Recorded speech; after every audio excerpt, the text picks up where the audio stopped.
ధనుసు రాశి వారికి సంబంధించి డిసెంబర్ 1వ తారీఖు నుండి 31వ తారీఖు వరకు ఎలా ఉండబోతుంది అనేటువంటి విషయాన్ని ఇప్పుడు మనం తెలుసుకుందాం. ముఖ్యంగా ధనుస్సు రాశి వారికి సంబంధించి ఈ యొక్క లగ్నాత్ ఈ యొక్క ధనుస్సు రాశి వారికి కుజుడు తన ధనుస్సులోకి ప్రవేశిస్తూ ఉన్నాడు. ఎప్పుడైతే కుజుడు 1వ ఇంట 2వ ఇంట లాభిస్తాడు. ఇంతకు ముందు వీడియోలో కూడా మనం చెప్పుకున్నాము. కుజుడు ఎప్పుడైతే 1వ స్థానంలో ఉన్నా 2వ స్థానంలో ఉన్న లాభమే. కాబట్టి భూ సంబంధిత క్రయ విక్రయ సంబంధిత విషయాలు వీరికి లాభిస్తాయి. 12వ ఇంట సూర్యగ్రహ సంచారం అంత లాభించదు. అలాగే శుక్రుడు కూడా ఈ యొక్క 12వ ఇంట శుక్రుడు ఖచ్చితంగా లాభిస్తాడు. శుక్రుడు ఎప్పుడైతే 12వ ఇంట ఉంటాడో ఖచ్చితంగా వీరికి లాభమే చేకూరుతుంది. అలాగే శుక్రుడు లాభం చేకూరడం వల్ల వైవాహిక జీవితంలో భార్యాభర్తలు ఇద్దరి మధ్యలో కూడా ప్రశాంతత ఎక్కువగా ఉంటుంది. ఎటువంటి గొడవలున్నా తారతమ్యాలు గొడవలు మనస్పర్ధలు అన్నీ కూడా తొలుగుతాయి. ముఖ్యంగా చూసుకుంటే కుజుడు ఆల్రెడీ వీరికి లగ్నాత్ వచ్చేస్తున్నాడు కాబట్టి ఏకాదశ స్థానమునందు బుధగ్రహ సంచారం కూడా లాభిస్తుంది. ఈ బుధుడు 12వ ఇంటికి వచ్చిన తర్వాతకే బాగోదు. అలాగే దశమ స్థానము నవమ స్థానంలో చూసుకుంటే నవమ స్థానంలో కేతుగ్రహ సంచారం ఉంటే ప్రయాణంలో ఏదైనా ప్రమాదము ఇబ్బందులు ఏదైనా ఆరోగ్య సమస్యలు రావచ్చు. దూర ప్రాంతాలకు ప్రయాణం కూడా చేయవలసిన పరిస్థితి వస్తుంది.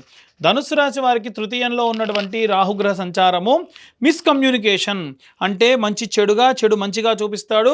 నమ్మకూడని వాళ్ళను నమ్మడము, ఇవ్వకూడని వాడికి డబ్బులు ఇవ్వడము, చేయకూడని వాడికి సహాయం చేయడము, అన్నదమ్ములు అక్క చెల్లెలు ఎవరన్నా ఒకళ్ళు కూడా మీకు ఆ యొక్క జరిగేటువంటి నష్టంలో భాగంగా ఉండడము, దానివలన వారితో కూడా మీకు ఏదైనా మనస్పర్ధలు రావడం జరుగుతుంది. అలాగే 4వ స్థానంలో చూసుకున్నట్టయితే శనిగ్రహ సంచారము. శని 4వ ఇంట లాభిస్తాడు. కానీ ఇప్పుడున్నటువంటి శని మీనంలో శని చండాల యోగంలో ఉన్న కారణం చేత విశేషమైనటువంటి లాభములు ఏమీ లేకుండా కాస్త ఇబ్బందికరమైనటువంటి వాతావరణంలో ఉంటారు. అలాగే ధనుస్సు రాశి వారికి సంబంధించి సప్తమంలోకి ఈ యొక్క గురువు సంచారం చేస్తున్నప్పుడు వీరికి అంటే 8వ తారీఖు తర్వాతకి గురువు ఈ యొక్క సప్తమంలోకి వస్తున్నాడు. ఖచ్చితంగా వీరికి సప్తమంలో ఉన్నటువంటి గురువు లాభిస్తాడు. ఓవరాల్గా చూసుకుంటే ఈ ధనుస్సు రాశి వారికి ఏ ఆస్పెక్ట్లో చూసినా లాభమే ఉంది. ఒక్క వారం 10 రోజులు మాత్రం అంటే మొదటి 1వ తారీఖు నుండి 8వ తారీఖు వరకు బాగాలేదు. ముఖ్యంగా 7వ తారీఖు మటుకు 4 గ్రహాలు వృశ్చికంలో ఉన్న కారణం చేత కాస్త జాగ్రత్తగా ఉండండి. అది వినా మిగిలిన 21 రోజులు కూడా మీకు అద్భుతంగా ఉంటుంది. కాబట్టి జాగ్రత్తగా ఏ పనులు చేస్తున్నా ఆన్ రికార్డ్ మెయింటైన్ చేస్తూ చేయండి. ఖచ్చితంగా బాగుంటుంది.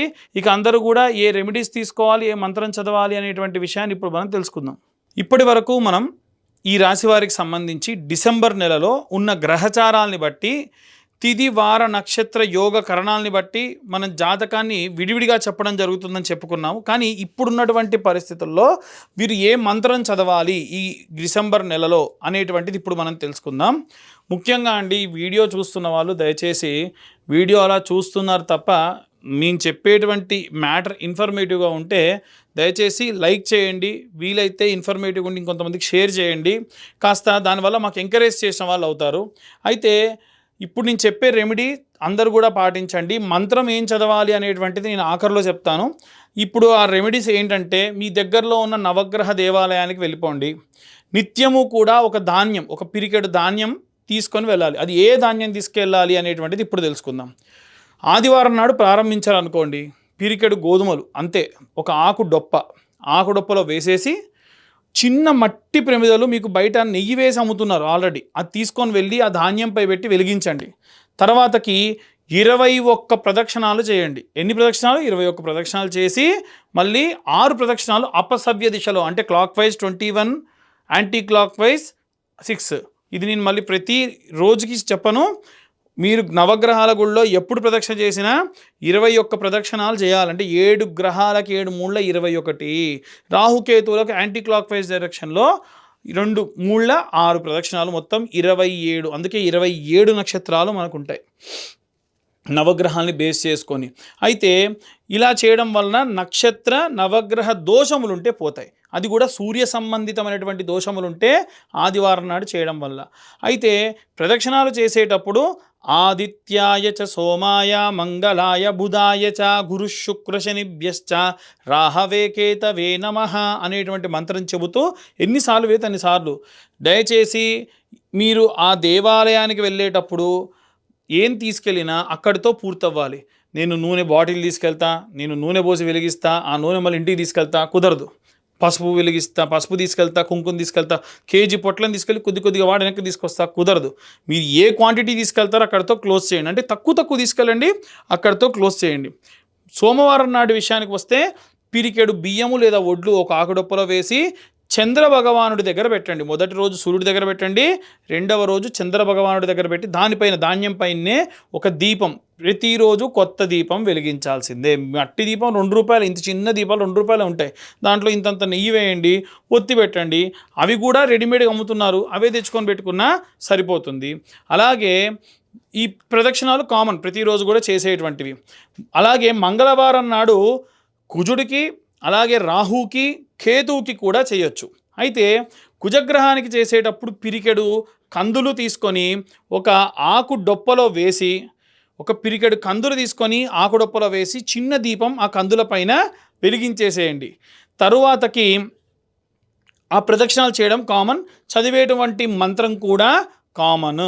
తర్వాతకి బుధగ్రహానికి సంబంధించి పిరికెడు పెసర్లు వేసి దీపం పెట్టేసి బుధవారం నాడు ప్రదక్షిణాలు కామన్, మంత్రం కామన్.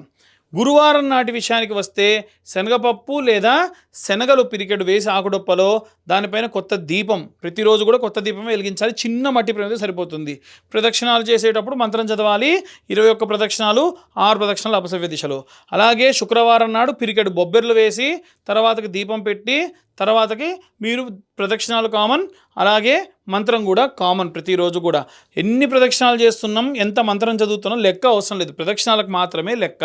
21 సవ్యం, 6 ప్రదక్షిణాలు అపసవ్యం. అంటే clock wise, anti clock wise. Clock wise 21, anti clock wise 6. శని గ్రహానికి సంబంధించి చేసిన రోజు కొంచెం ప్రత్యేకంగా చేయండి. చేసేటప్పుడు పిరికెడు నువ్వులు ఆకుడొప్పలో వేసి దానిపైన ఒక దీపం పెట్టేసుకొని, వీలైతే దీపం నువ్వుల నూనెతో వెలిగించి, వీలైతే ఒత్తి కూడా నల్ల ఒత్తి వేసి ప్రదక్షిణలు చేయడం ప్రారంభించండి. ఈ నవగ్రహ మంత్రాలతో పాటు నీలాంజన సమాభాసం రవిపుత్రం యమాగ్రజం ఛాయా మార్తాండ సంభూతం తం నమామి శనేశ్వరం అనేటువంటి మంత్రాన్ని చదవండి.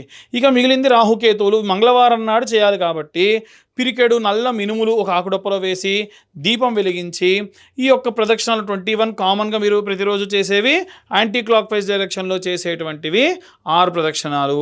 అలాగే కేతుగ్రహానికి కూడా ఆకుడొప్పలో నల్లటి రంగులో ఉండేటువంటి ఈ యొక్క ఉలవలు వేసి దానిపైన దీపం పెట్టి ప్రదక్షిణాలు కామన్ 21, యాంటీ క్లాక్ వైజ్ 6.